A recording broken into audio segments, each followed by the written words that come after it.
السلام عليكم ورحمة الله. اللهم صل وسلم وبارك على سيدنا محمد وعلى آله وصحبه أجمعين. ازيكم حبايبي؟ عاملين ايه؟ يا رب تكونوا بخير.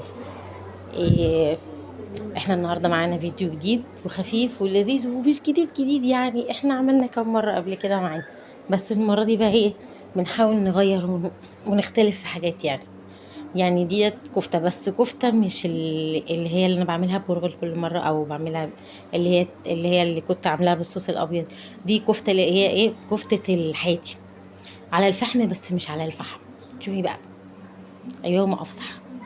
يعني احنا معانا إيه، ربع كيلو مفروم ماشي، بصلتين وسط، إيه حوالي 100 جرام ليا مبشورة، تمام. إيه معلقتين بقدونس إيه مفرومين ناعم، والتوابل بتاعتك ايا كنت بتحبيها ايه. التوابل دي بترجع لذوقك واختيارك انت.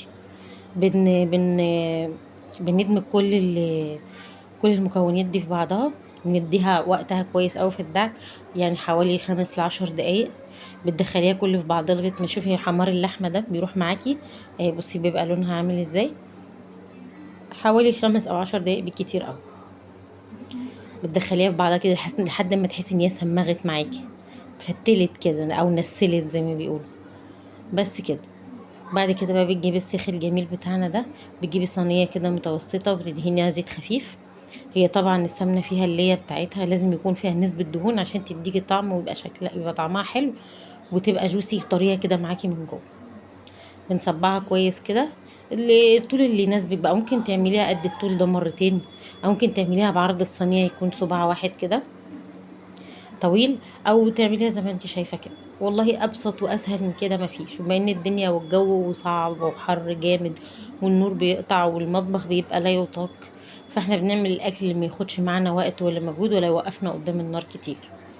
انت بتعمليها بقى بالشكل ده كده، على بال ما بتستوي في الفرن تكوني عملتي جنبها حلة مكرونة حلوة كده، إيه شوية بطاطس محمرة، سلطة خضراء، سلطة طحينة، عيش بلدي. بتشكلي بقى انت زي ما انت عايزة، حابة تعملي كده ماشي، مش حابة بتاكليها كده بالعيش ماشي، حسب ذوقك وحسب ما ولادك بيحبوها. اهو صبعناها بالشكل ده كده، والله ما خدتش مقايه، كلها عملتها على الحوض وانا واقفة كده، مش بتاخد معايا اي وقت خالص والله. ويا رب ربنا يحسن ما بين ايدينا جميعا، وبألف هنا وشفا يا رب اللي كان ليه نصيب في حاجة وكل منها. ويا ريت بقى ما ننساش زي كل فيديو طبعا ندعي لاخواتنا في غزة او فلسطين، ربنا معاهم يا رب، وينصرهم نصر عزيز مقتدر، ويرد لهم ارضهم، يلم شملهم يا رب، ويرحم شهدائهم وينصرهم، اللهم امين. هنا بقى بنكون خلصناها، طبعا الفرن انا مسخناه مدياله درجة حرارته. هنا بكون انا صبعتها خلاص، بتدخل الفرن على درجة حرارة عالية، بسيبها في الفرن حوالي من تلت ساعة لنص ساعة كده لغاية ما تنزل ميتها وبتشربها بس. بتجيبي بقى هنا قطعة فحم، طبعا عشان الفحم ما ينزلش اللي الرماد بتاعه في الأكل. قطعة فحم صغيرة كده بتحطيها في طبق صغير، وبتحطي عليها بس معلقة زيت واحدة بس، أنا حطيت الزيت قبل الفحم. يعني بتحطي معلقة زيت وقطعة الفحم عليها، تكوني انتي مولعاها والكفتة في الفرن. وبعد كده بتقومي جايه مغطيها بقى بصينيه، بفويل، باي حاجه بتكبسيها لغايه ما الدخان بتاع الفحم بيطلع في الكفته. هو لو كان ينفع ان انا اخليكم تدوقوها جوه الفيديو والله ما كنت اتاخرت، لان بجد طعمها جبار. انا طبعا انا ولادي مش اكيله قوي يعني، فهم بيعشقوا الكفتات والنواشف والحاجات دي. انا بعمل كميه صغيره ليه بقى؟ لان انا ما عنديش اكل بيتاكل بايت للاسف، فبحاول ان انا اعمل كميه تناسب اليوم اللي انا بعمله فيه، او على حسب الاكل بتاعنا بس. ويا رب تكون عجبتكم الفيديو بتاعنا، يكون خفيف وسهل عليكم النهارده، وان شاء الله كده. ما تنسونيش بقى في اللايك والاشتراك. ودايما ليا اخوات وصحاب جداد او مشتركين جداد، على راسي من فوق، ربنا يا رب او يقدرني يكون عند حسن ظنهم. و...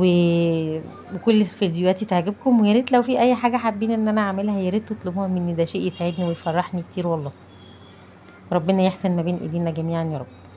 وهنا كده يكون الفيديو بتاعنا خلص، ويا ريت ما تنسونيش بقى في اللايك والاشتراك فضلا وليس امر، ونتقابل في فيديو جديد قريب ان شاء الله.